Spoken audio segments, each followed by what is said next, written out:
Boa tarde, senhoras, boa tarde, senhores. Agradecemos o convite, como disse o professor Carlos Conce, inicialmente vamos agradecer a Deus por a gente estar aqui hoje, está todo mundo em paz, e agradecemos mais uma vez a oportunidade pela CSB e pela Escola de Formação. Inclusive a gente fez aqui um slide já mostrando aqui a bandeira do Estado de São Paulo, com a CSB ao centro e a parceria com a Escola, para a nossa reflexão acerca do assédio moral. O tema não é tão alegre, na verdade não é alegre de forma nenhuma, apenas o trabalho com relação a ele é que é alegre, porque é importante dar visibilidade a algo que é ostensivamente invisibilizado. Então, de antemão, já peço aí que ele comece com um vídeo, para a gente nós vamos tentar nos situar com relação ao assédio moral. Pegamos aí de uma bateria de vídeos de uma entidade que está exatamente tentando demonstrar e dar visibilidade à questão do assédio, e pegou diversos depoimentos de bancários. Mas quem está passando por situações assediantes vai identificar ou vai se encontrar no depoimento, em um dos depoimentos que eu escolhi para apresentar para vocês. Se você fizer, ótimo. Podem, se você não fizer, por favor, colocar o vídeo e baixar a luz. Mandar embora.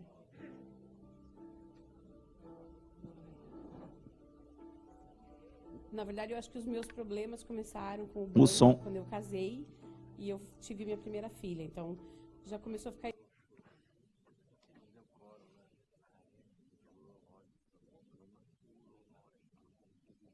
Se você fizer, ótimo. Se você não fizer, rua.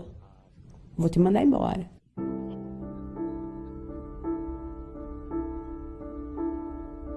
Na verdade, eu acho que os meus problemas começaram com o banco, quando eu casei e eu tive minha primeira filha. Então, já começou a ficar estranha, porque você é tratado de uma forma diferente a partir do momento que você está grávida. Eu ouvi coisas que eu não acredito até hoje que eu ouvi, enfim, mas isso me emociona. Posso contar um episódio? Eu tinha uma bebê de 4 anos e eu estava grávida de outra. E a minha filha de 4 anos adoeceu e ficou uma semana no hospital. E eu fiquei com ela no hospital, porque ela ficou muito mal, assim. E eu ouvi da minha chefe, quando eu voltei, que ela não conseguia me perdoar por eu ter deixado ela sozinha uma semana. E aí, na minha avaliação pessoal que teve no semestre, ela fez questão de frisar isso. Ela falou: olha, você é uma excelente funcionária, mas eu não vou te dar uma nota tão boa, porque eu ainda não consegui perdoar você por aquela semana que você me deixou sozinha. Ouvi: você não está se esforçando, você falta demais, você toda hora tem que sair para levar filho no médico. Então, você começa a acordar todo dia com um peso, assim. Você falava: meu Deus, eu tenho que ir trabalhar. Que horror. Em 2007, final de 2007, teve mais uma reestruturação na área. Você vendo os seus colegas sendo demitidos todos os dias. Cada vez que você entrava no banheiro, tinha alguém chorando. No banheiro das mulheres, era normal entrar no banheiro e ver alguém chorando. E aconteceu comigo exatamente isso não, porque na verdade eu não fui demitida nessa época. Eu fui educadamente convidada pelo meu diretor a me retirar da área. E aí fecharam um pacote, pegaram 5 funcionários da área que eu trabalhava, inclusive eu, falaram: tá aqui, esse pacote agora vai para essa área, que não tinha nada a ver com o que a gente fazia. Nada. Aí você chegou lá, as pessoas já te olham com aquela cara assim: ixi, você é uma daquelas coitadas que ia ser demitida e não foi. A pessoa sai de uma área onde já está sendo sacaneada e cai em uma pior ainda, né? Onde a pessoa em questão, o chefe em questão, fazia questão de frisar todos os dias que a gente estava lá de favor, mais ou menos isso. Você veio para cá agora, você vai aprender a trabalhar.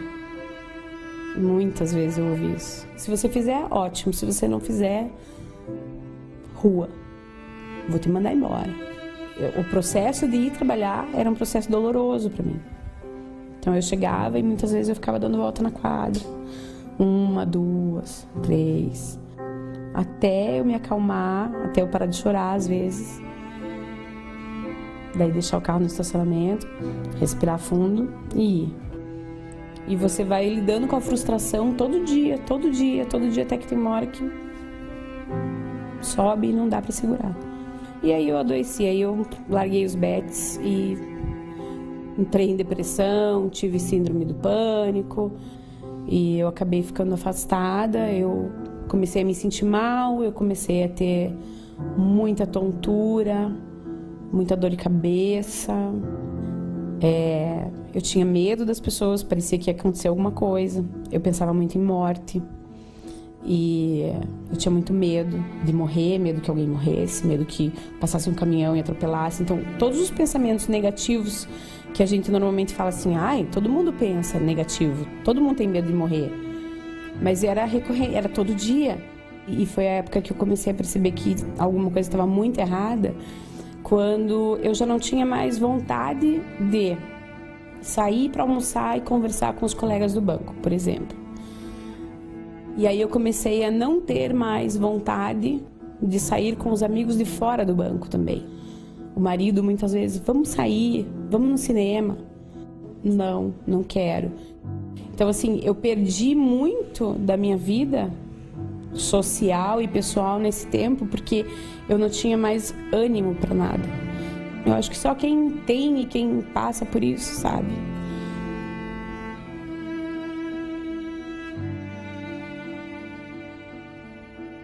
Ok.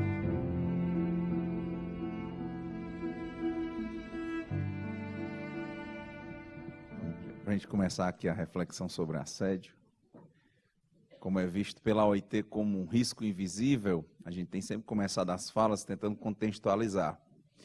Alguns termos já são gastos, a gente estava conversando um pouco no almoço sobre isso, eu sempre gosto de aproveitar essa experiência, tinha aprendido um pouco isso com o famoso nordestino Paulo Freire, né? Dizia que nós temos que tentar aproveitar a experiência das pessoas para que a gente possa melhor apresentar os assuntos e para que as pessoas possam melhor compreender cada um dos assuntos. Então, esse depoimento dessa pessoa, com a discussão na Organização Internacional do Trabalho como um risco invisível, nos leva primeiro ao questionamento. Por que isso é invisível, se é tão chocante, se mexe com a pessoa, se mexe com a família, se chegava a 40%, quer dizer, mais de 4.000 pessoas dispensadas no banco, principalmente passando essas pessoas por questão de assédio moral. Como é que é risco invisível? Chegamos aqui, por exemplo, em São Paulo, e estamos falando disso no Brasil inteiro, estamos aí com casos de assédio moral que disparam com uma crescente de 47% do estado de São Paulo. Outra perspectiva, como é que é invisível, se em uma das atuações do Ministério Público do Trabalho, só em um TAC, em um termo de ajustamento de conduta, ele conseguiu fechar um TAC de 10 milhões de reais, por questões de assédio moral. Importante, né? Aí, ó, esses 5 milhões foi revertido a questão do dano moral e outros 5 milhões investidos em campanha publicitária. Saiu um vídeo do Ministério Público, não sei até que ponto está o acompanhamento desses valores, né? O que é que poderia ser, inclusive, aproximado e coparticipado. Isso aí já foi em 2015. Né? Como é que é risco invisível? Se você encontra, por exemplo, aqui de assédios morais no escritório, em São Paulo, 438 casos já constatados, quando chega em 2014 nós já estávamos em 962 casos. Então, como assim risco invisível nas convenções da OIT? Outro caso, né, houve uma pesquisa na UOL, e em regra 52% das pessoas já afirmaram ter passado por assédio. A questão é que essas pessoas não têm coragem de dizer, logicamente, porque passam por algumas das síndromes que nós vamos apresentar aqui, em especial a síndrome do sobrevivente. E olha aqui uns casos interessantes. Ó. Mariana teve o fax esfregado em seu rosto pela chefe. Adriana foi chamada várias vezes à sala do gerente para que ele falasse de seus sentimentos para ela. Luísa resistiu às investidas do supervisor e ouviu que ele poderia acabar com sua carreira. Marcela foi apalpada pelo dono do bar onde trabalhava. Gustavo recorreu ao psiquiatra por causa da pressão excessiva de seu gerente. É uma mistura constante, uma aproximação entre o assédio moral e o assédio sexual, entre as formas de assédio. E nessa lógica, quando a gente reflete, né, as mulheres são as principais vítimas, mas não fica só nas mulheres, principalmente porque já há casos de assédio moral e estrutural. Essa questão dos bancos é uma forma muito clara, muitas decisões, o doutor Meton, que vai falar amanhã, tem decisões, inclusive no Tribunal Regional do Trabalho do Piauí, abordando a questão do assédio moral e estrutural. Já que a gente vai falar de assédio moral e estrutural, e por que ele é essa conduta que é vista como um risco invisível, é usar aqui o professor Eloane. Também estou tentando usar tudo autores aqui mais próximos do Sul e Sudeste, e aqui tem um grande núcleo de estudo sobre isso, e vamos ver aqui a professora Margarida Barreto, o professor Eloane, e diversos estão atuando no país inteiro com relação ao assédio moral. É uma atitude frequente, intencional e composta por uma sequência de danos morais, provocando a perda de autoestima, a ansiedade, e em alguns casos pode levar até mesmo ao suicídio. Então são pontos que a gente tem que levantar aqui com relação ao assédio moral. Por que invisível? É invisível porque em termos estruturais, e aí temos que usar algumas expressões que, por mais que estejam gastas para alguns, mas a gente tem que refletir sobre isso. Existe a diferença entre a atividade humana e o trabalho no sistema capitalista. O trabalho dentro do próprio sistema capitalista, como ele pressupõe uma mais-valia, se pressupõe uma lógica de há uma exploração, há alguém que tem o poder, que é a minoria, conforme os últimos estudos que eu vi, mais de 50% da riqueza do mundo hoje se encontra nas mãos de 65 pessoas, não sei se vocês viram esse estudo, né? Mais de 50% da riqueza do mundo se encontra nas mãos de 65 pessoas. É um mundo grande, é um Brasil com por volta de 210 milhões de brasileiros, em que a maior parte dessas pessoas está trabalhando. Então não dá para, nesse tipo de relação, em que a maior parte das pessoas não detém o capital e precisa vender a sua força de trabalho para sobreviver, o capital, né, dentro dessa lógica, se estrutura em 3 bases na psique humana: o trabalho, o dinheiro e o consumo. Aquela pessoa só acha que alguém é pilar central se ela estiver trabalhando. E a partir do trabalho, você imagina quanto é que ela ganha, o dinheiro. E a partir do dinheiro que ela ganha, você imagina o potencial de consumo que essa pessoa tem. Então, como são 3 pilares centrais que partem da noção de trabalho, então você está passando por uma situação no ambiente de trabalho em que você sente ameaçado o seu posto de trabalho, ali não é só o seu posto de trabalho.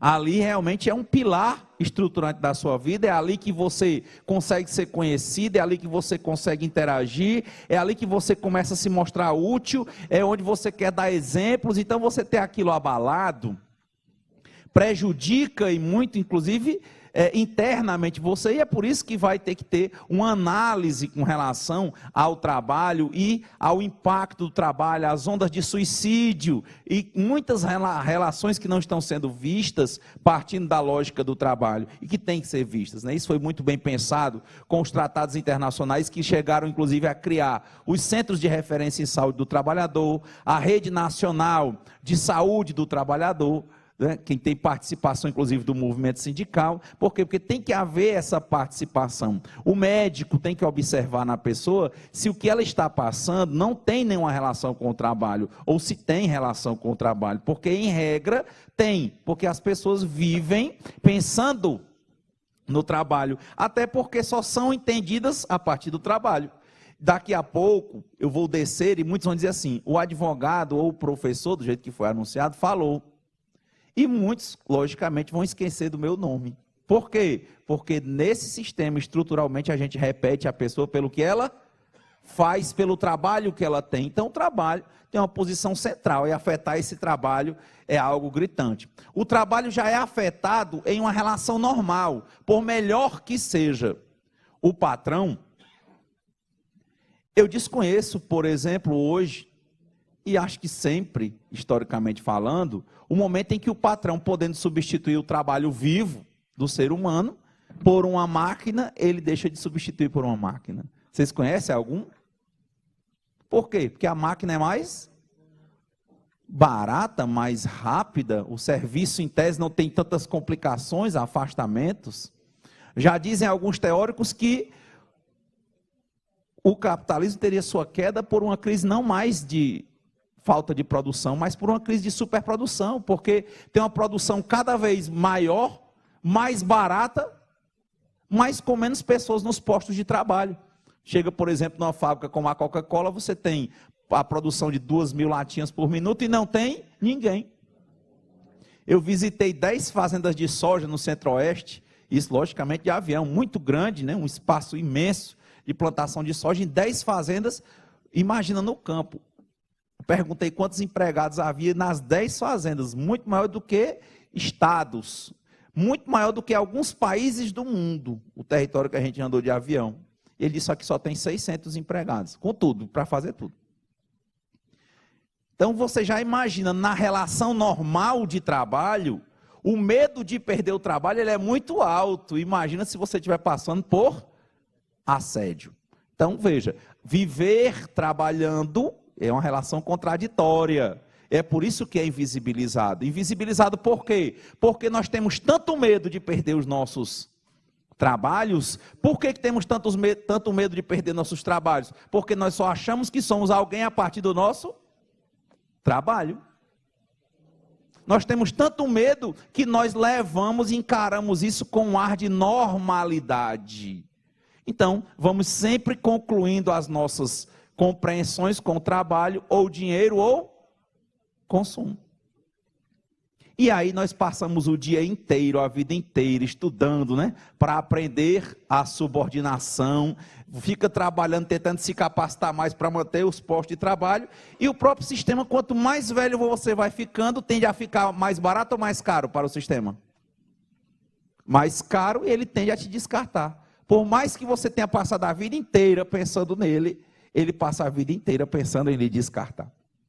Então, isso aqui estamos falando de regras, né? Nós estamos falando de exceções. Então, basicamente, quando vem uma situação de assédio, é muito difícil. E a gente está fazendo essa contextualização básica só para a gente compreender por que a OIT chama de risco invisível. Por quê? Porque, em regra, isso não aparece. Nós encaramos isso com um ar de normalidade. Eu já vi depoimentos de pessoas que estavam há 30 anos, por exemplo, trabalhando em um banco, estavam muito bem, e no dia que eles começaram a sentir mais os impactos, depois de 30 anos, já tendo sido papel, prata, ouro, diamante, né? Eles vão classificando o trabalhador em termos monetários. E a pessoa, depois de 30 anos, tendo sido gerente de dezenas de agências, no dia que ela sentiu que estava abalada emocionalmente, chegou para o chefe e disse: olha, eu não estou bem. E sabendo que tem o remanejamento, que você pode deixar a gerência e ficar em outro cargo, como caixa, atendimento, diversos cargos, 30 anos de muito serviço, 30 anos de sucesso para o banco, 30 anos de resultado. E ela disse que o gerente sumiu 3 dias, quando ele reapareceu, era reunião, isso, quando ele apareceu, ele já chegou para ela com um documento que era para ela assinar o quê? O aviso prévio dela. Então, como assim? Ela pensou 30 anos disso. Na hora que eu digo que tem um primeiro problema, o banco me chega com uma carta. Eu sei que tinha outras formas, mas o banco não esperou isso. Então, uma primeira perspectiva com relação ao assédio, né? Ele diz, ele começa com o que é, depois, violências continuadas na relação de trabalho, pressionando, esmagando, humilhando. O trabalhador vai emocionalmente morrendo. Veja que na relação normal, nós já vamos morrendo. Como assim? Porque a maior marca do ser humano é pensar. E como ele manifesta o seu pensamento é nas suas divergências. Isso é importante para nós. Devemos divergir porque é natural, não devemos disputar. E esse ser humano que diverge a sua natureza, no ambiente de trabalho, ele já vai sofrendo. o que os teóricos chamam de processo de alienação. Alienação que vem da palavra alheio. Ele vai se tornando alheio a ele mesmo enquanto pessoa. Como assim? Porque é trabalho, dinheiro e consumo? Não só por isso. Traga isso para a realidade, para a prática. Os trabalhadores vão escolher o seu trabalho? Em regra, não. Eles vão escolher a profissão que tem mais possibilidade de trabalho, consequentemente que vai dar melhor retorno financeiro e que vai fazer com que ele tenha melhores condições de consumo. Então, ele já não escolhe a profissão. Não raro você tem filhos e seu filho tem alguma aptidão para alguma profissão, que ele tem um dom, e você vê que ele tem um dom, mas que você imagina que aquela profissão, aquele trabalho, não tem uma boa entrada no mercado e não tem uma boa remuneração financeira, às vezes vira um problema de família, você querer fazer do seu filho, que é naturalmente diferente, alguém igual, another brick in the wall, mais um tijolo no muro, como diz o Pink Floyd. E as brigas são grandes e não é raro você encontrar pessoas que estão em profissões completamente distantes do que ele tinha vontade de fazer e do que ele tinha aptidão para fazer. Por quê? Porque ele vai para a profissão que o mercado diz que dá retorno. Então veja nessa perspectiva, é uma alienação, é um alheamento. Ele não faz o que ele tem vontade. Cadê a manifestação da pessoa? Ele não é pessoa, porque chega lá e ele não escolhe o trabalho. Aí vai trabalhar onde? Ele trabalha onde tem vaga, onde ele quer. O que vocês acham? Trabalha onde ele quer ou onde tem vaga? Onde tem vaga. Cadê o potencial de escolha, de reflexão humana? Tem? Então está vendo? Ele está sendo alheio. Ai, mas esses termos, esses conceitos são antigos, sim, mas calham bem. Calham bem. Ele não escolhe a profissão, ele não escolhe onde vai trabalhar. Terceira pergunta, se é para ser humano na relação de trabalho, ele escolhe a jornada de trabalho, gente? Não. Opa, mas ele vai pensar, sabe que horas? Ele vai pensar quando ele disser que vai mandar no processo produtivo. Ele vai dizer assim, olha, aqui não deve ser feito dessa maneira, eu tenho inteligência, eu tenho experiência, eu já observei e eu acho que o senhor deve fazer diferente. Geralmente o trabalhador é escutado na relação de trabalho? Não, ele não tem, conforme a própria consolidação das leis do trabalho, o poder diretivo. Ele é subordinado. E lá no Ceará tem uma expressão, né? O Ceará é muito cheio de brocardos, e hoje eu vou tentar encerrar, inspirado no professor Carlos Conce, com duas estrofes de um cordel. E aí você começa a pensar lá no Ceará e diz assim, cabrito bom não berra. Por quê? Porque passa aquele que eles chamam lá no Ceará do pai de chiqueiro e os outros correm atrás, não é assim não? Então o trabalhador no ambiente de trabalho, que ele não escolheu a profissão, não escolheu o local, não escolheu o horário, também não manda no processo produtivo, manda? Não. Quarta coisa, se ele for o melhor trabalhador, se ele desenvolver bem suas funções, como dizem por aí, ele se garantir mesmo no trabalho, vestir a camisa da empresa, e a empresa crescer, crescer, crescer. Eu pergunto, quem é que vai aparecer? Ele vai aparecer ou quem vai aparecer é a empresa? A empresa. Quanto maior ela ficar, mais o nome dele vai ser um número. Ou seja, o próprio processo da relação de trabalho dentro do sistema, a relação de trabalho subordinada, faz com que haja um alheamento da condição humana. Então, a relação de trabalho já tende a uma desumanidade. Tem lógica isso ou não?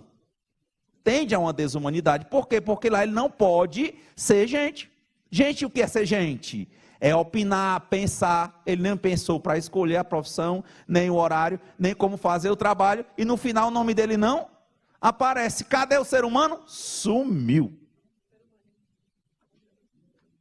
E se já é assim no normal, você imagina quando está acontecendo, para rimar, assédio moral. Então, com condutas que vão o quê? Exatamente, o trabalhador vai emocionalmente morrendo. Por que ele usou o termo emocionalmente? Porque materialmente, na relação de trabalho, e em algumas profissões a coisa é mais forte, ele já está morto. Está morto. É tão contraditório, mas se você pensar, Eu pergunto para vocês, nas bases que vocês representam, os trabalhadores querem arranjar emprego ou não querem? Querem, tudo bem. Mas quando estão trabalhando, qual é o dia que eles preferem? É a segunda ou é a sexta-feira? Quem acha que é a segunda, levanta a mão. Quem acha que é a sexta-feira? Olha aí, ó. Porque vai ter uma pausa no trabalho, descanso semanal remunerado, e ainda é paga.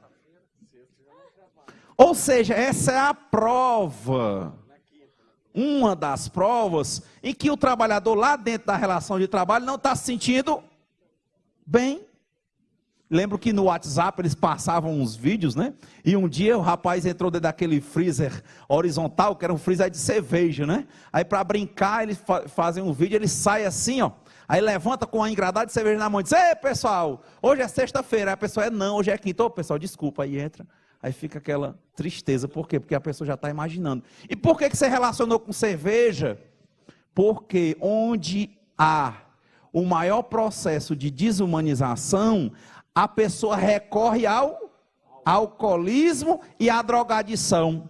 Muitos desses problemas dessas pessoas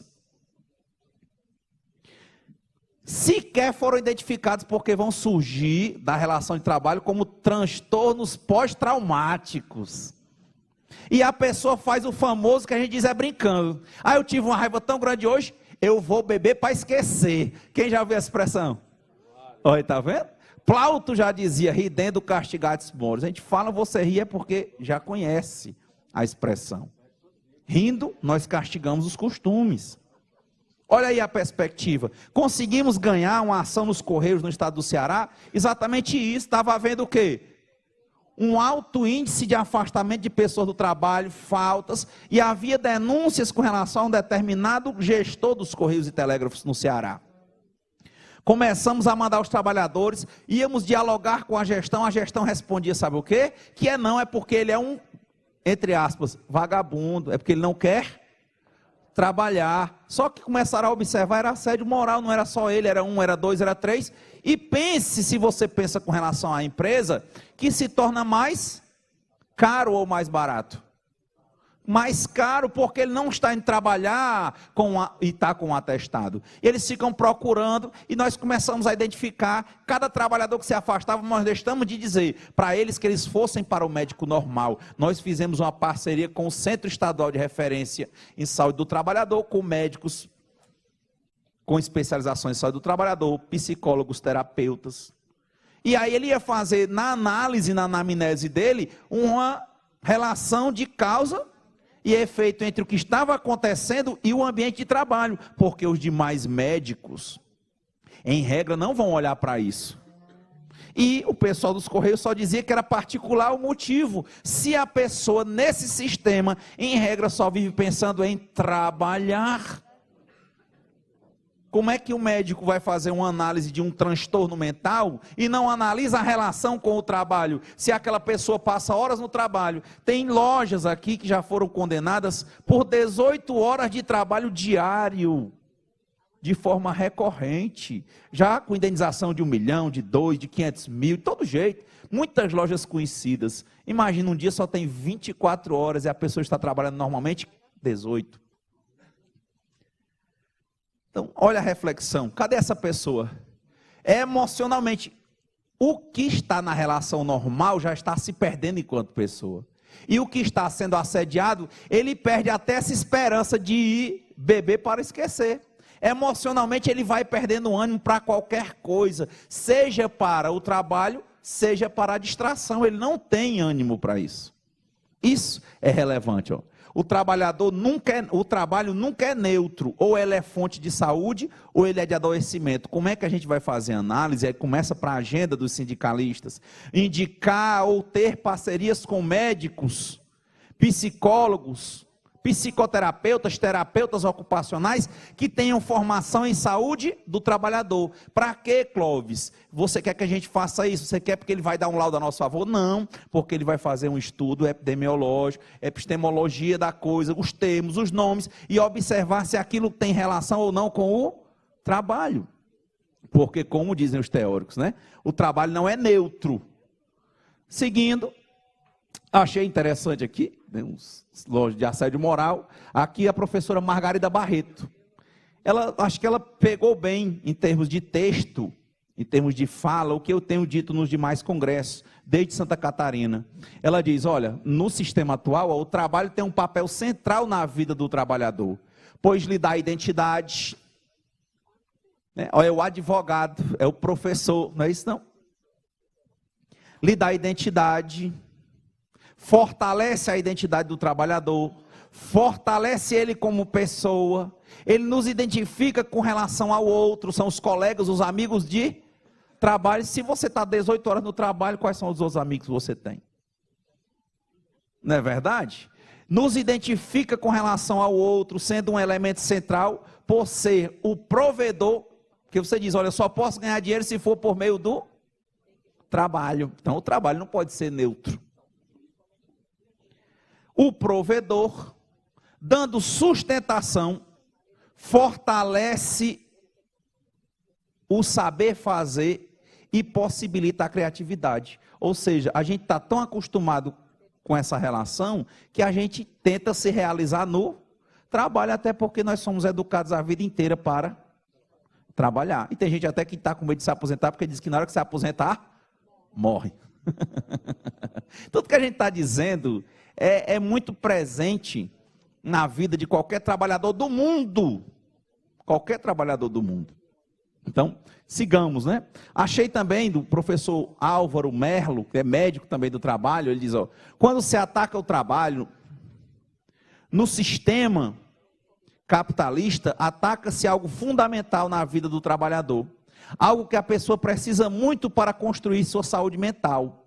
Ser reconhecido. Por que ele diz que precisa para construir? Porque ele acha que só é alguém se estiver trabalhando e ele vai se apresentar para as pessoas como alguém que está de bem e que tem condições por estar trabalhando. E quando ele não está trabalhando, ele se sente como? Impotente, incapaz, e a sociedade olha para ele com tom de desprezo. Então ele diz, olha, ser reconhecido que o trabalho feito é bem feito, útil para a sociedade. Outro dia eu conversando com um advogado, um amigo, e ele falando, né, que teve um conflito no sindicato que ele atua, e era sobre eleições. Eu achei tão interessante que ele disse que a filha dele ligou para ele. E perguntou, papai, isso é verdade? Aí ele disse, não, minha filha. Ó, começou a mostrar como era a situação. Por quê? Porque enquanto trabalhador, ele queria mostrar que o que ele faz é útil para a sociedade, que ele é honesto, que o trabalho dele é digno. Achei interessante a fala, né? Ele diz, não é, respondeu imediatamente. Ó.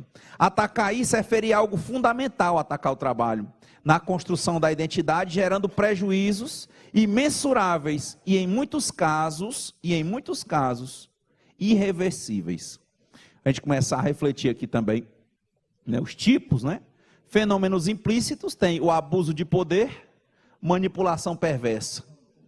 Requisitos, ação de atingir e prejudicar o empregado, e tem que ter uma reiteração, na lógica do assédio. Tipos de assédio moral, temos uma percepção vertical, descendente, e uma percepção vertical ascendente, assim como de forma horizontal. De regra, o descendente é o mais comum, em que o chefe se acha mais do que o subordinado e ele o trata como se fosse uma mera coisa.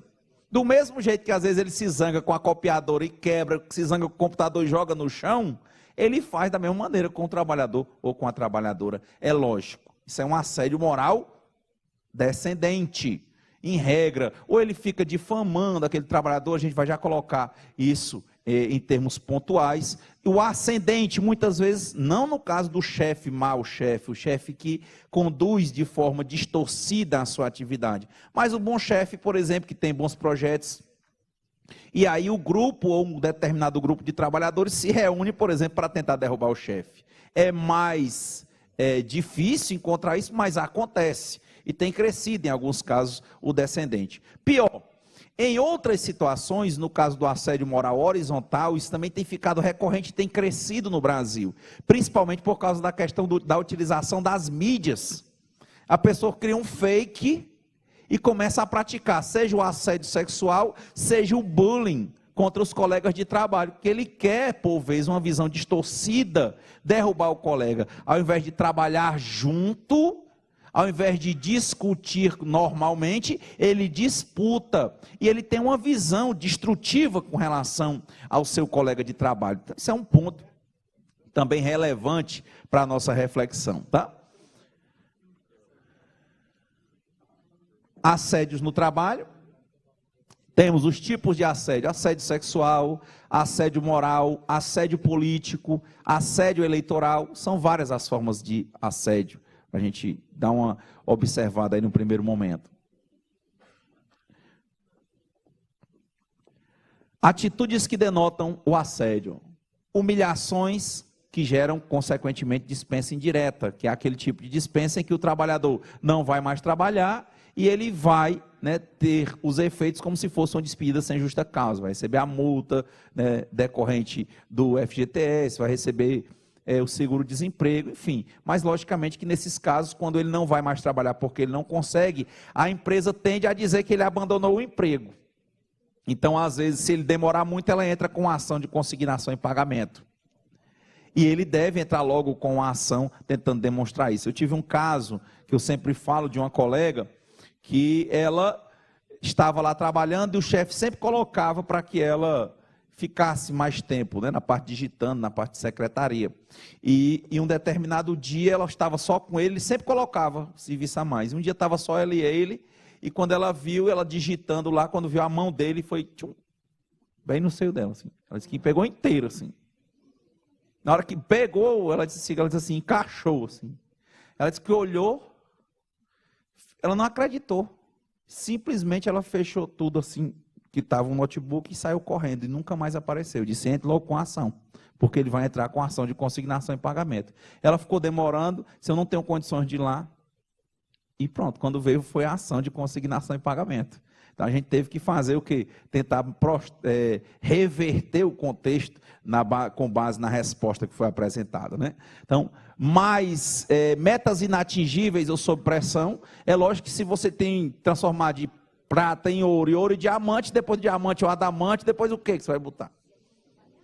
E o tempo vai passando, então as metas são inatingíveis, o pior é que elas são recorrentes, não para. Quem passa, em regra, para as empresas 3 meses mantendo a mesma meta, é porque é sinônimo de que já deve sair da empresa, para a maior parte dos que trabalham com isso. Então aqui seria um caso de assédio moral estrutural. Boicote ou esvaziamento de funções. Eu tive um caso, inclusive a gente fica pensando, né? A Infraero, lá no Ceará, ela tem um concurso para cada um dos estados, nos aeroportos, e ela tinha o setor jurídico da Infraero. Veja que assédio moral e essas questões da própria deforma trabalhista não tem a ver com quanto a pessoa ganha ou com relação à formação. Quem está na relação de trabalho está numa posição de hipossuficiência, de fragilidade social. Por mais que tenha condições de arcar com as custas de um processo, que é a hipossuficiência econômica, por mais que tenha condições de manifestar adequadamente a vontade, que é a hipossuficiência psíquica, mas o trabalhador e a trabalhadora estão relacionados à hipossuficiência social. E esses trabalhadores concursados, advogados da Infraero, ganhando relativamente bem, passaram por um assédio. A empresa, eles concursados para Fortaleza, ela disse que agora ia mudar, perseguindo aqueles advogados, e disse que ia mudar toda a parte do jurídico para Recife, em outro estado, em Pernambuco. E tinha várias limitações legais. Eles tinham que aceitar, eles não quiseram. Quando chegaram lá, eles estavam mandando advogado de Recife, todo o jurídico formado lá em Fortaleza, nem computador mais para trabalhar eles tinham. Houve uma denúncia no Ministério Público, a gente chegou logo com câmera filmando, até que a situação foi revertida e eles estão lá trabalhando. Quer dizer, outra situação interessante: isolamento, ridicularização, retirada de instrumentos de trabalho. Veja que essa questão do isolamento e da ridicularização, ficar chamando a pessoa por apelido, né? Mas lembre, o apelido é aquele, para ser assédio moral, tem que ser um apelido que a pessoa não goste. Eu sempre tenho falado, ao menos nos últimos 3 encontros, de um caso que eu conheço, né? Um caso de um colega que eu tive a oportunidade de ver. Por quê? Porque tinha uma situação lá em Recife, em que todo mundo tinha um grande, gordo e tal, aí o nome do rapaz, aí criaram uma sigla, porque o apelido era grande, né? Então chamavam ele pela sigla, a empresa sabia, era um assédio moral horizontal, todo mundo chamava ele por essa sigla e ele não gostava, e a empresa sabia. Você vê um assédio moral horizontal, mas a responsabilização é horizontal e vertical, e a primeira é a vertical, porque a empresa tinha a obrigação de tomar providências, ela tem uma culpa em vigilando. Como é que ela, por mais que não chamasse, os gestores não chamassem ele por apelido, como é que ela sabia que eles chamavam ele de apelido, o incomodavam e eles não faziam nada, até um dia que ele estourou? Então é a reiteração. Clóvis, e como é que eu identifico, né, que dessa lógica da reiteração e do não incômodo, que não seria assédio? Primeiro, se não tiver reiteração, é como Madalena, né? Vai, não peques mais. E a outra situação, Clóvis, em regra, né, se incomoda, porque ele tem que ter esse ânimo de prejudicar o trabalhador. E aí eu lembrei de um caso que eu passei particularmente. Eu jogava futebol quando era criança, e passei muitos anos jogando futebol, e eu tinha eu era muito magro, e tinha uns coleguinhas que eles eram mais fortes, tinha um especialmente, e apelidaram ele. No Ceará é uma coisa difícil, sabe? O pessoal gosta de apelidar, negócio de brincadeira e apelido lá no Ceará é sério, né? E aí colocaram um apelido no rapaz, na criança, na época, um apelido dele. O nome dele era determinado nome aí, né, masculino, e colocaram o apelido dele de mamãe. Porque ele era muito fortinho, né? Mamãe. Quando eu conheci, já chamavam ele de mamãe. Eu fiquei assim, rapaz, se ele achar ruim, né, vai bater em mim, né? Não vou chamar a mamãe. Eu fiquei olhando, mas todo mundo chamava mamãe e ele não ficava com raiva. Tudo bem. Os anos passaram, nunca mais eu vi o mamãe. Ele já pai, eu já um dia, uns 20 anos depois, aí eu vejo passar, eu estava num bar e passa o mamãe. Eu sabia o nome dele, tinha 20 anos que eu não encontrava com mamãe, né?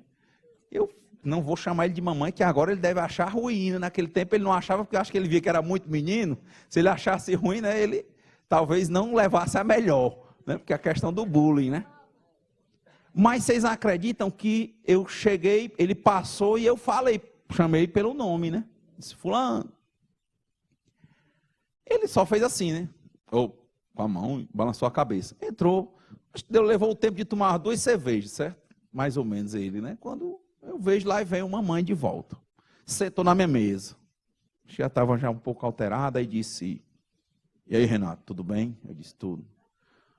Ei, mano, leva mal não, mas meu nome é mamãe. Aí eu... Ou seja, se eu ficasse chamando ele estava me alertando. Se eu chamasse ele pelo nome que ele não gostava, era assédio. Ou eu não chamo ele de nada, não chamo o nome, ou eu chamo ele pelo nome que ele gosta. E isso também bate nas questões de gênero. Não é isso que eu estou lhe falando, mas se incomoda. Entenda, o assédio moral você está assediando, guarde essa palavra, você está guardando o que incomoda os brios da pessoa. Entenda, que é o caso que eu vou lhe dizer, que você pode entrar numa questão de gênero. Eu tinha um colega que ele toda a vida foi um rapazinho. Passaram 20 anos, aí é o contrário, né? O que tinha o nome mamãe, cresceu, ele é papai hoje, né? Continua sendo heterossexual, mas quer que chame ele mamãe. Se eu chamar diferente, eu estou incomodando, ele não quer que chame outro nome. Ele tem um comércio com o nome lá, mamãe dos livros e tal, coisa assim. Aí...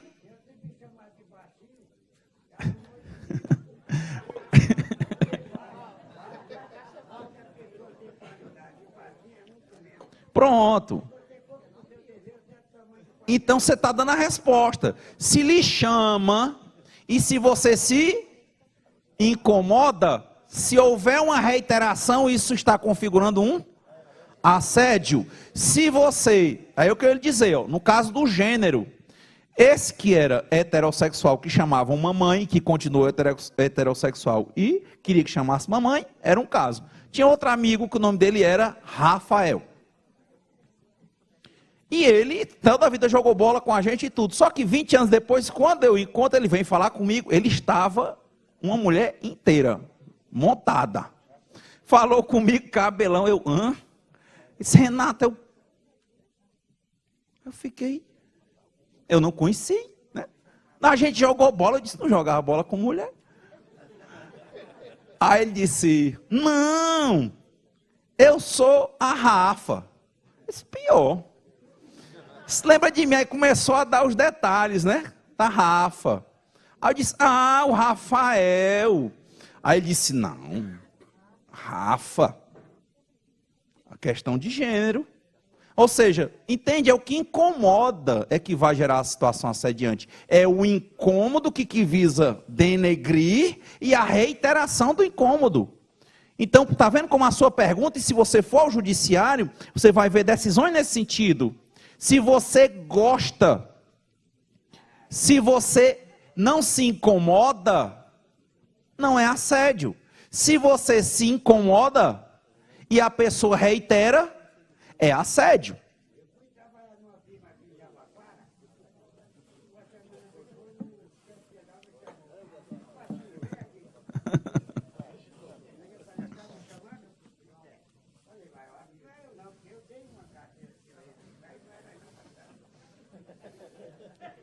Mas eu acho que o senhor compreendeu, né?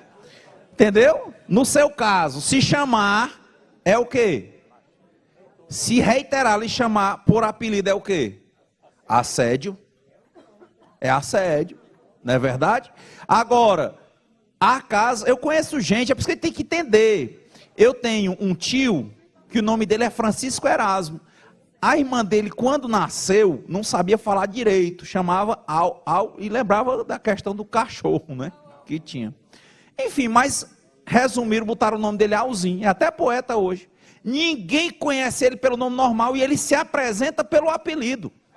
Entenda, o que é certo ou não é certo para mensurar um dano moral é o que mexe com a psique internamente da pessoa, é isso que eu estou lhe dizendo. Se no caso do meu colega, que o nome dele é, digamos que o nome dele fosse João, e ele quer que chame mamãe, se eu chamar João, ele já me avisou que incomoda. Se eu ficar chamando assim, eu estou praticando assédio. Então, só que fique claro, não é uma pergunta, e aí eu já estou dizendo aqui, quando a gente for para as ações judiciais, você vai identificar bem. Bom, Rafael, ele agora para ele é uma mulher, então ele diz que o nome dele é Rafa. Chamar ele de Rafael, que é o nome de batismo, se eu ficar chamando, ele já disse que não gosta, eu estou assediando. Não chame a Rafa de Rafael. Pronto. Ele não mudou o nome na carteira dele é normal. Isso que a gente está te dizendo. Então, só para a gente ver claro, ó. Então, ridicularização. Como é que eu ridicularizo o Rafa? Se eu disser o Rafa, ele já acha ruim. Eu ridicularizo se eu chamar ou o Rafael, ou o Rafa. E como é que eu atendo a não prejudicar o Rafael? É chamando a Rafa. Ponto. Como é que eu prejudico, que eu reitero, como é que eu machuco o mamãe? Se eu chamar ele pelo nome dele. E ele gosta, ele fez um nome de mercado, ele é conhecido onde ele vende com esse nome, e é pai. Imagina a criança dele, o filho, né? A pessoa, o filho dizer, papai, o meu papai é o mamãe, né? Mas, aí ele deve resolver com o filho dele. Então, outra, ridicularizar é atacar a pessoa no que ela não gosta, tornar risível, tornar ridículo. Retirada de instrumentos de trabalho, falamos aqui do caso da Infraero. Ataques frequentes à vida pessoal e familiar do empregado. Eu vi um caso lá no Ceará que o senhor acabou matando o outro, eles eram bancários, um alto nível de escolaridade. Foi um momento interessante, eu era muito amigo do diretor do presídio, ele tinha um dos melhores detentos lá. Ele tinha matado um homem com 6 tiros. E disse como é que ele estava fazendo direito ainda na faculdade. Eu te perguntava, né? Como é que esse homem tão culto, tão polido, como é que ele matou alguém com 6 tiros? Perguntava ele, disse pois olha, eu matei e matava de novo. Isso foi o que aconteceu. Ele era casado. E um colega dele do banco tomou a esposa dele. Ele não fez nada. Veja, olha o problema aí da reiteração. Como a empresa tem que tomar postura, porque pode chegar a isso. Tomou, ele não disse nada, continuaram trabalhando. E o que era que se falava na rádio corredor, né? Aí é mole. Lá no Ceará tem um termo que eles chamam, começa com C e termina com O, né? Por aí. Então tem a ver não com córneas, né? Mas com outras coisas. Então, ele vivia, o pessoal falando, ele disse nada, ele arranjou outra mulher, o tempo passou. Um dia, numa bebedeira, numa brincadeira deles lá, esse, achando que ele não ligava que aquilo tinha passado, disse uma brincadeira assim: "Ô besteira, tomei aquela e vou tomar a outra." Ele não contou pipoca. Eles saíram da bebedeira, parece que o cara vinha no carro, ele fechou o carro do outro, bateu, quando o cara desceu do carro ele atirou. Ele deu 6 tiros nele. Então quer dizer, veja uma perspectiva que foi num crescendo, incomodava. Eu já tenho colegas, né? Eu vi um colega aí, cada situação, isso é muito, tem que analisar o caso a caso. Eu tenho um colega que diz assim, quando senta aqui, nisso aqui é o Clube dos Corvos.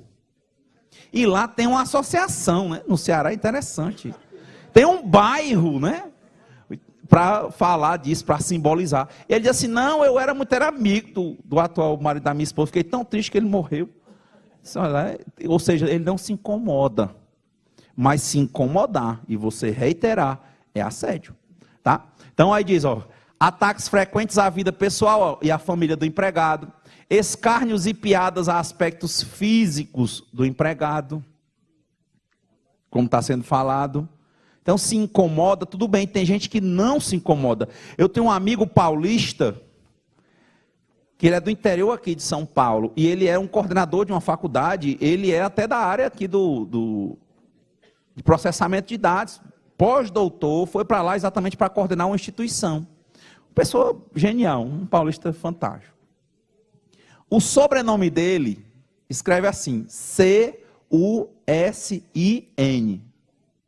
Lembrar do professor Carlos Conce, né? Para vocês pronunciarem, né? C-U-S-I-N. Como é o sobrenome do rapaz? Pronto. Ele ficar famoso.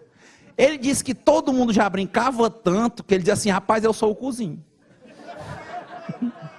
Mas era engraçado, ele aprendeu a lidar com aquilo porque não tinha outro jeito. E o nome dele ele não escondeu não. Ele usava o primeiro e o último nome e pronto.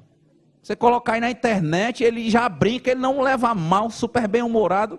Não, ele mesmo já começa brincando com ele e não se incomoda. Então quer dizer, é uma situação que ele poderia trocar o nome? Eu acho que não, porque é difícil, porque é o sobrenome. Né? Tem que negar a família todinha. Bom, situações, cuidado, o colega falou aqui que alguns colegas às vezes chamam acuados no trabalho, tem aumentado na justiça brasileira casos de assédio moral horizontal. É um colega com essa questão do bullying, brincando demais com o outro, no sentido que não é brincadeira, no sentido de estar ferindo os brios dele. Se você não gosta que ressalte uma qualidade física sua, que você pode ver como qualidade, mas que você talvez veja como defeito, ou o modo que as pessoas fazem você não aceita, e se isso continuar a ocorrer, é assédio moral na sua perspectiva horizontal, certo? Olha aí, o assédio moral horizontal também ganha território no meio digital. A pessoa cria um fake e começa a brincar. Brincar com o outro, só que isso é uma brincadeira de muito mau gosto e pode dar ação, você pode ser despedido com justa causa e a empresa pode ser responsabilizada por não estar vigiando o que é para ela vigiar. Ela não pode quedar incólume, ela não pode ficar lá na Torre de Marfim, né, distante do que está acontecendo, tá? Então é interessante, isso gera muitos problemas. Certo? Muitos problemas. Hoje, assédio moral já é a terceira causa de afastamento do trabalho. A primeira são as lesões por esforço repetitivo. Segundo são as lesões traumáticas. E o terceiro já são os transtornos mentais. E olhe que, como disse a OIT, é um risco invisível. Porque a gente, em regra, não diz o que é, quando vai comunicar a CAT, não diz que tem a ver com o trabalho, e essas questões de transtorno, sempre as pessoas tendem no capitalismo a dizer que é fraqueza da pessoa, ou é problema pessoal, ou é genético. É impressionante se você não levar para um médico que vai identificar que isso tem a ver com o trabalho, identificar as situações que incomodam, e você não vai ver. Então, um dos nossos papéis na nossa agenda de trabalho é exatamente procurar uma aproximação, uma contratação ou algum tipo de diálogo com profissionais da saúde relacionados ao trabalho, à medicina do trabalho, à psicologia do trabalho. Certo? Olha aí, ó. Mais de 17 mil casos de concessão de auxílio-doença e da aposentadoria por invalidez foram registrados entre 2012 e 2016. 17 mil casos. Lembre-se que tem municípios no Brasil com menos de 900 pessoas. Certo? Olha, interessante, um tempo. A síndrome do sobrevivente também faz com que as pessoas não digam, ninguém fala, acha que é normal, leva na brincadeira, mas já poderia ser uma condição assediante, né? Porque é uma síndrome pela qual, diante do quadro social, político e econômico, né? Você fala de crise, quantas pessoas não estão sendo assediadas agora? A relação que já é difícil, como nós falamos, e quantas não estão sendo assediadas agora, e que não tem coragem de dizer, principalmente porque tem medo de perder os seus empregos, porque ele sabe que só tem o trabalho para sobreviver. Lembra como o trabalho, como disse a professora Margarida Barreto, como é um pilar central na vida das pessoas. A gente era para trabalhar para viver, mas na verdade nós estamos vivendo para trabalhar. Então essa perspectiva do sobrevivente, ó, sentimentos que acompanham os não demitidos, é o famoso se ficar o bicho pega, não é isso? Se correr o bicho pega, se ficar ele devora, não é verdade? Então olha aí a perspectiva, quem não está trabalhando está arrasado com a sensação de fracasso. Por quê? Porque o pessoal não olha para você enquanto pessoa, olha para você enquanto trabalho, enquanto um objeto. É um processo de reificação, lá do latim, o rei, que é coisa. Another brick, de novo, in the wall, apenas mais um tijolo no muro. Um padrão, você perde a sua identidade. Né? Então, o síndrome de sobrevivente, outra síndrome interessante, para a gente refletir aqui, o bullying, falamos aqui já casos de bullying. Se eu chamasse, né, logicamente, a pergunta do nosso colega, apelido em regra pode configurar assédio moral? Sim, mas depende. Entende? Como eu falei, depende se aquela pessoa às vezes já assumiu aquilo e não a afeta. Mas é impressionante, quem assedia, quem pratica bullying, faz porque sabe que incomoda, porque se não incomodasse, não fazia. Diga, mestre.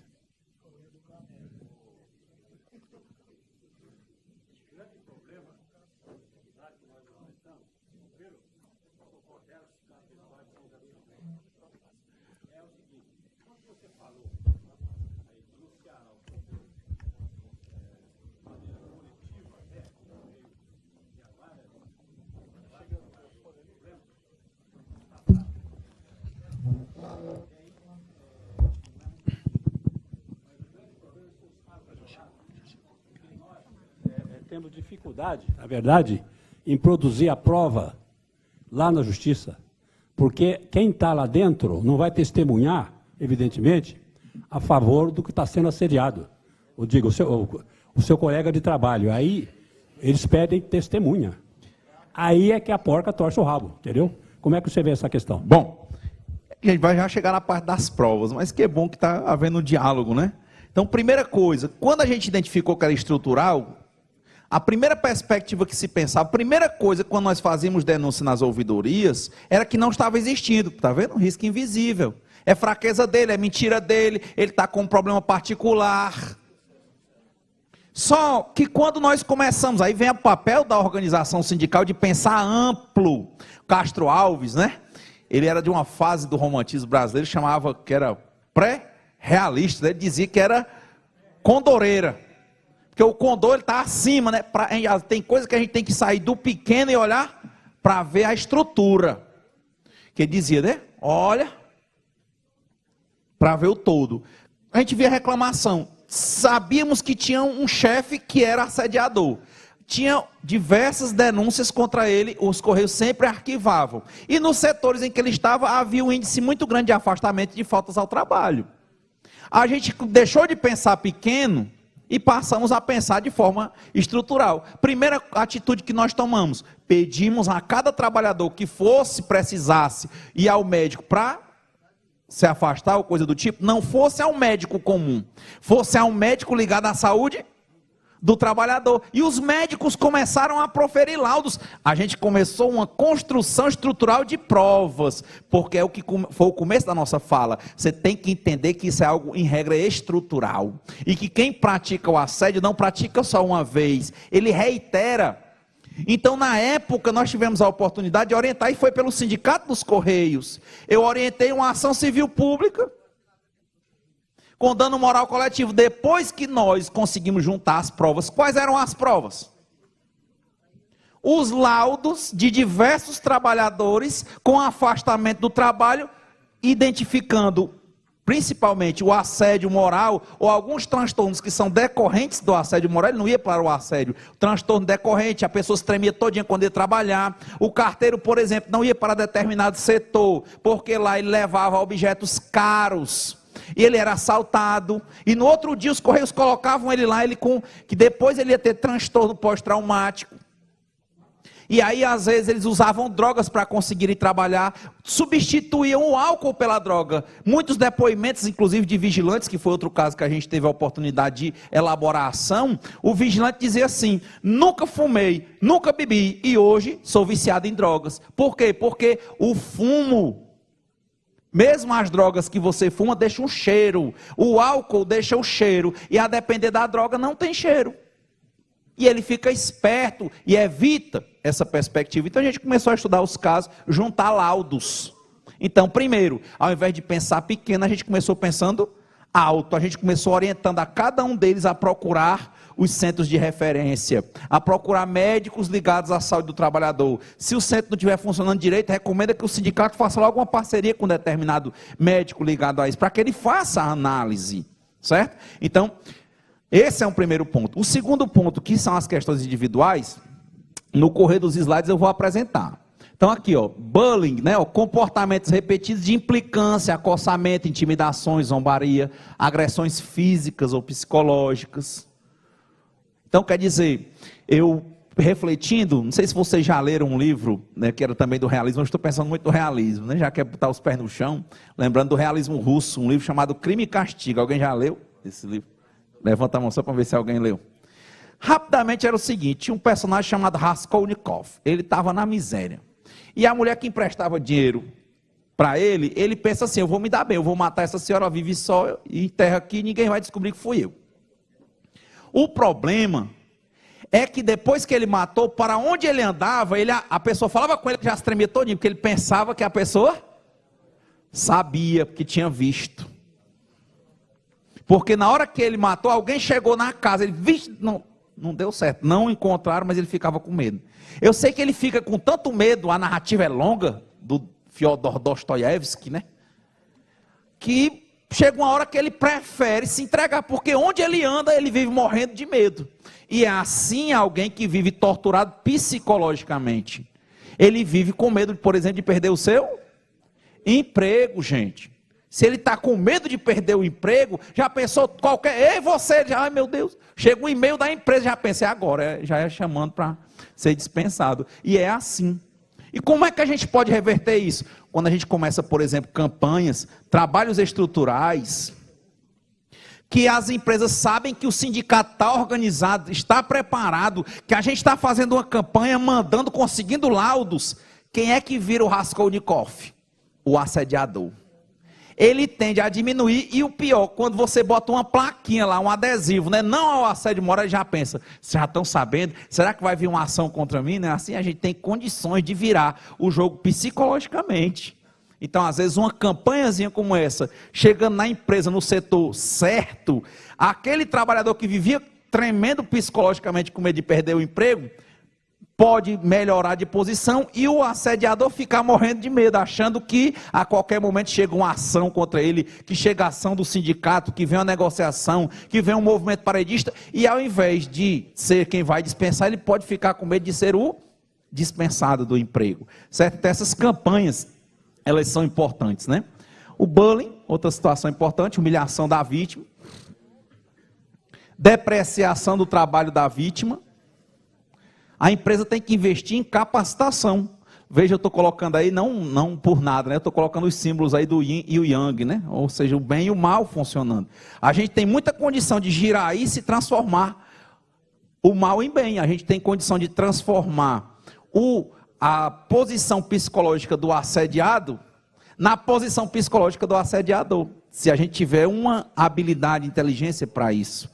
A gente começar primeiramente a uma percepção ampliada dessas relações. Eu já vi muitas coisas serem resolvidas desse modo. Tá? Então, outra síndrome é a síndrome de Burnout, né? Ela gera um esgotamento profissional físico, emocional, típica de situações de estresse. E é lógico que afeta, como aquela senhora falou, afeta a família, afeta os filhos, o marido quer sair com ela está toda hora pensando no trabalho, e quando ela não está pensando no trabalho, ele quer sair com ela não tem vontade, ela não tem ânimo, ela não tem desejo, ela só pensa no trabalho. É impressionante a vida relacionada a essa questão de metas, tá? Não pode desligar o celular, imagina aí. Causas, fatores pessoais e ambientais, condições e meio ambiente do trabalho, competitividade e metas. Não tem como trabalhar assédio moral sem mesclar o direito do trabalho, a parte jurídica, com a questão de medicina. Por quê? Medicina, psicologia, as áreas de saúde, tem que haver uma interdisciplinariedade, um diálogo, né, de matérias diferentes. Por quê? Porque lá no artigo da Constituição que fala de meio ambiente, diz incluído do trabalho. O tempo é curto, mas se vocês bem pensarem, hoje aqui em homenagem aqui ao verde, fala-se muito do direito ambiental verde, mas toda a potência de direito ambiental no mundo, hoje, isso é bem, quase que 100% de consenso, é devido a um sindicalista chamado Chico Mendes. Por quê? Porque lá onde eles trabalhavam, que era no Acre, ainda não existia o Acre ainda, cada seringueiro tinha, para sobreviver, tinha que ter no mínimo 600 árvores para fazer o risco, né, para tirar o látex. Quando o ciclo da borracha cai, eles passam a vender os terrenos, foi vendido, por exemplo, para Bourbon. E como é que vai criar gado, né, para a criação de gado extensivo? Tinha que derrubar as árvores. A perspectiva do governo naquele tempo, você ganhava dinheiro por quanto mais você desmatasse. Por quê? Porque era isso que representava o desenvolvimento na época.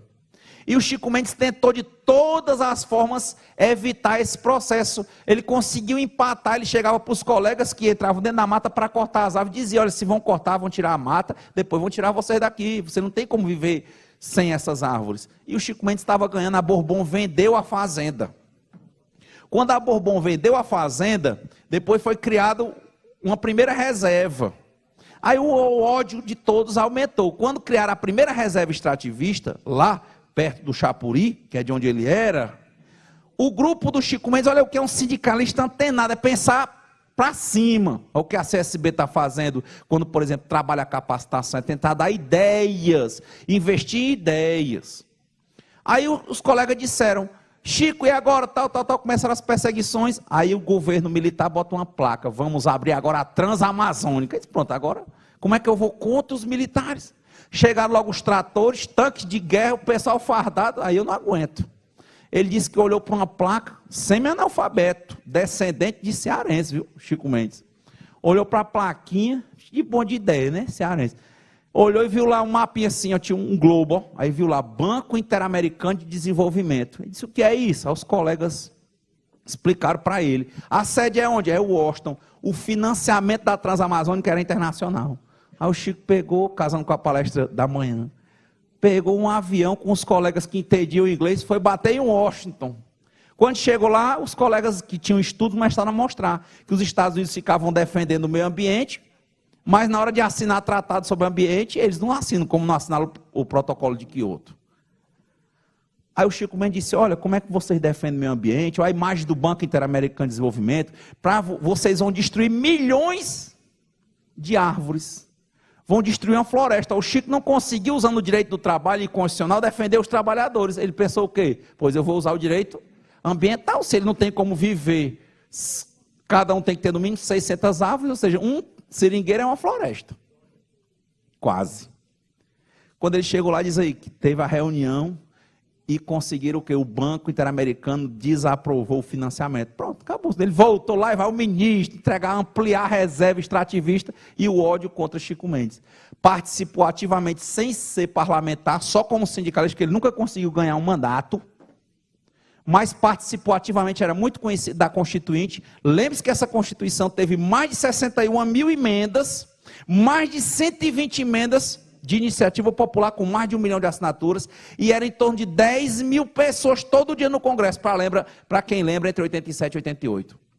E ele conseguiu amarrar dentro da Constituição o meio ambiente, e ele sabia tanto que o pessoal ia dizer que só era o verde, né? Tudo a favor do verde, principalmente quando é verde e branco, presidente. Mas ele sabia tanto que iam puxar para o verde, só o verde que ele colocou lá, conseguiu, com a força dos trabalhadores, botar assim, respeitar na saúde, o meio ambiente, vírgula, incluído do trabalho. Então, as questões sobre assédio moral são questões do meio ambiente do trabalho, que envolve direito do trabalho e direito ligado à saúde. E a gente tem como trabalhar isso, com normas de saúde, a parte de salubridade. É importante que a gente reflita sobre isso, por isso que a gente conseguiu, numa perspectiva estrutural, trabalhando com médicos e psicólogos, uma condenação contra a empresa de Correios e Telégrafos. Tá? Então, síndrome de Burnout, ou burnout, assim como vão pronunciar, ela gera lapsos de memória, falta de concentração, perda de interesse pelo trabalho, impaciência, irritabilidade, são diversos os problemas. Até porque essa pessoa está ali, é uma relação já desgastante, e ela já está morrendo muito mais ainda de medo de perder o emprego, porque ela sabe que está sendo visada por alguém que quer tirar dela o que ela tem para ela de mais precioso, que é o seu trabalho. Como ela vai viver? É a primeira perspectiva. Isso hoje está gerando impactos, a gente está tentando correr o mais rápido possível, mas veja que hoje, né, o índice de suicídios, agora nós temos o Setembro Amarelo, mais de 800 mil pessoas cometem suicídio a cada ano no mundo. As mortes por depressão cresceram 705% só em São Paulo. Eu trouxe uns slides só para São Paulo. Aí você imagina, no Brasil, no último dado do Ministério da Saúde, mostra que só em 2014 foram 10.600 pessoas.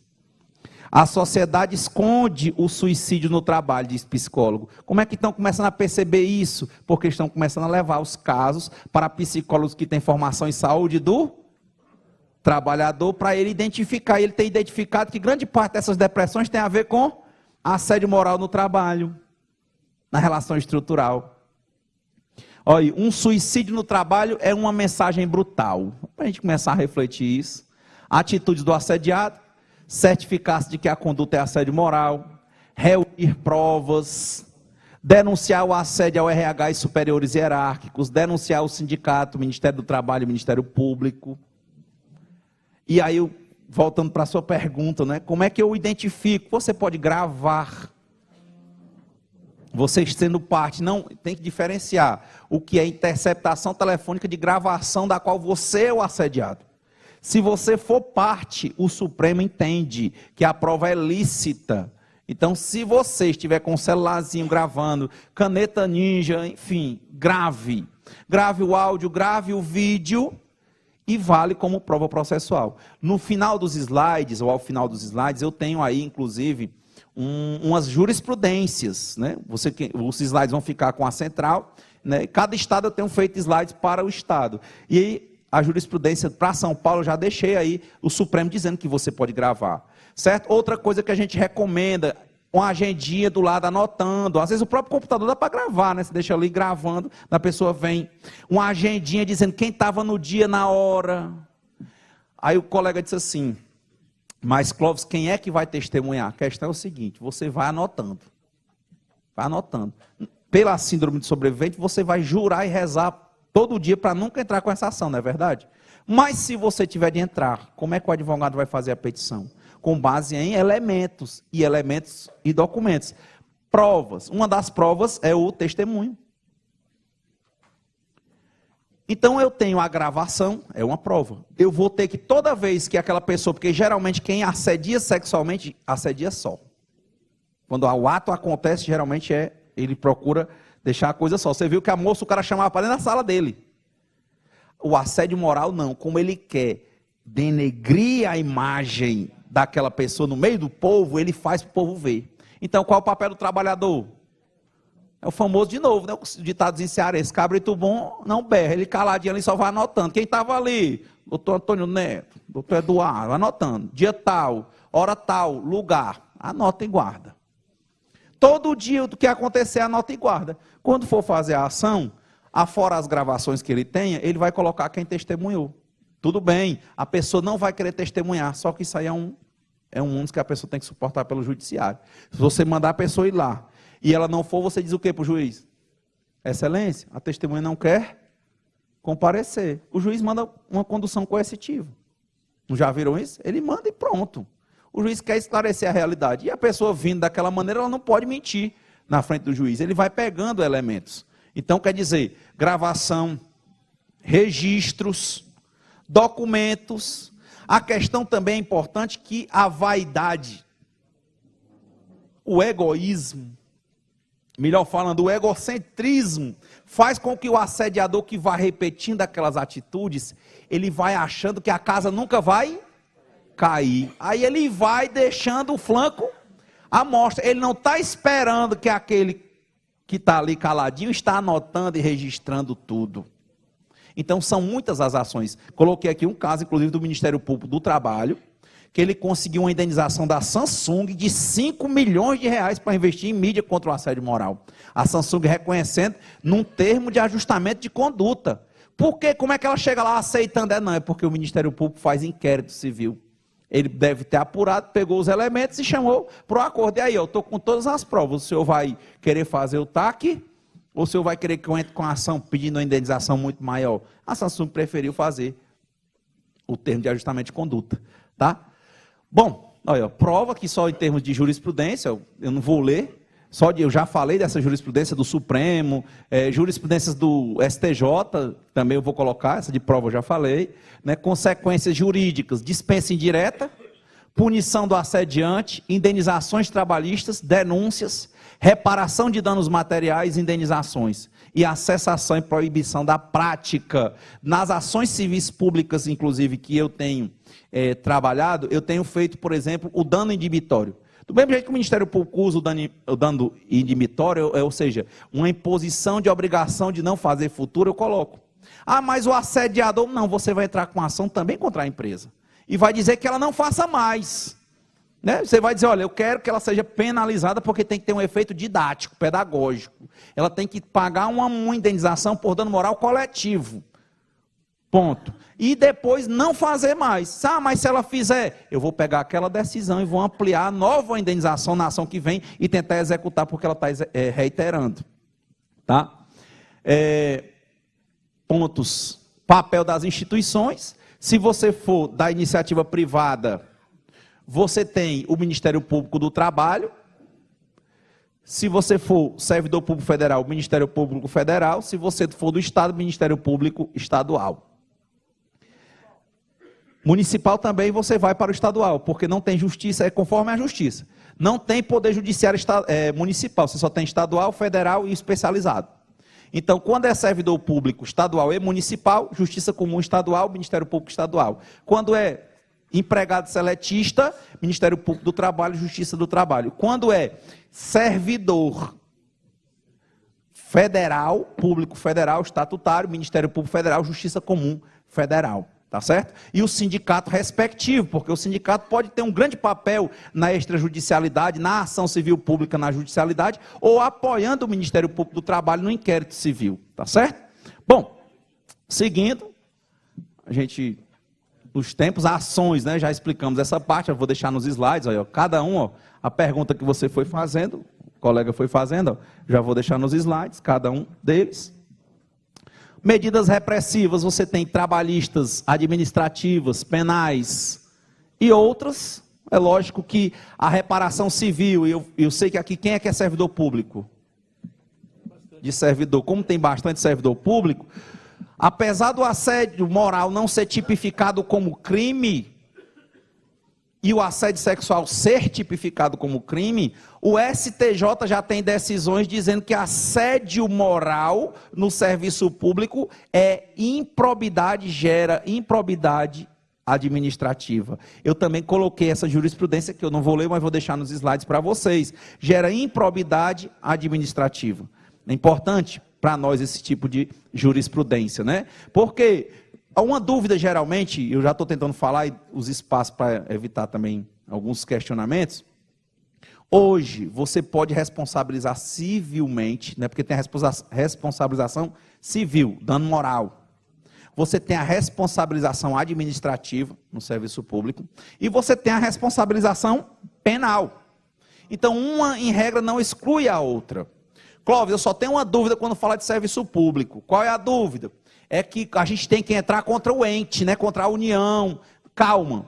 O STF entende isso, chama-se teoria da dupla responsabilização. Você tem que entrar contra o órgão e o órgão, se perder, pode regredir contra o servidor.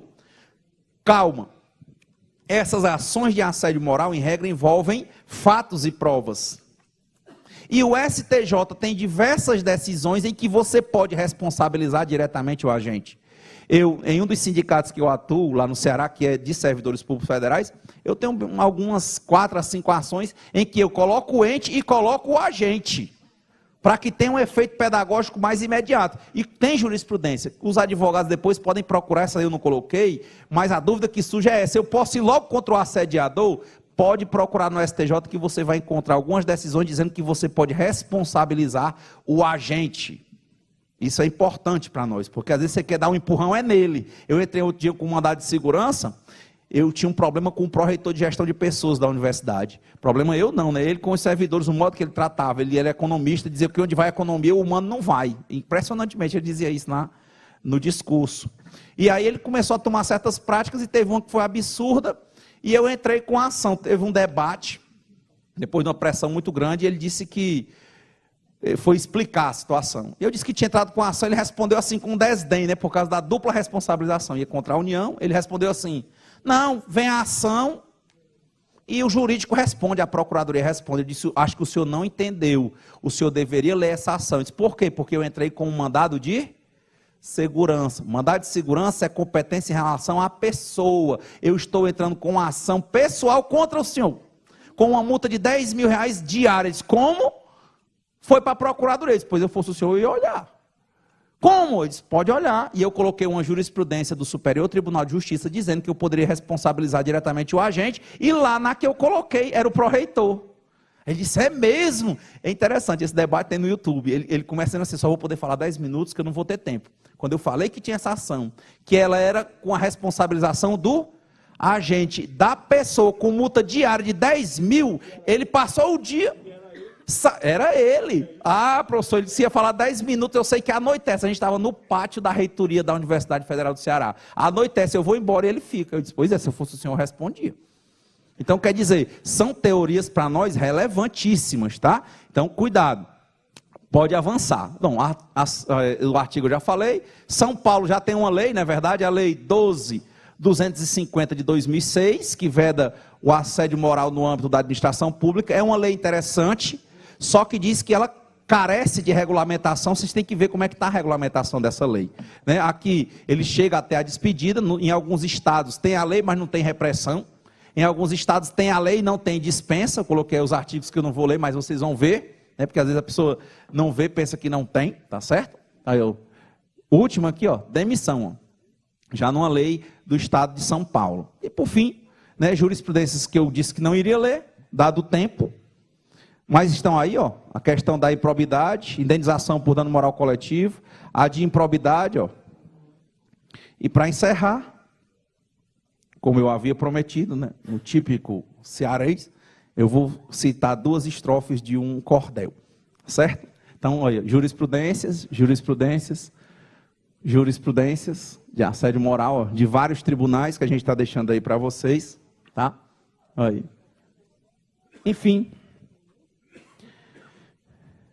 Últimos versos do poema do Rafael Guedes, né, que é um cordel, né? Ele diz assim, 2 últimas estrofes. Rafael Guedes, ele diz assim: a melhor resposta é ter boa organização, buscar a todo momento a plena informação, também, se preciso for, fazer mobilização. Não tenha nenhum receio, ataque o que te faz mal, no tal do assédio moral, destrave dentro do meio, o joio que de dentro veio, partindo a nossa união, o combate é solução, e para isso é preciso trazer de volta o sorriso ao rosto do nosso irmão. Muito obrigado.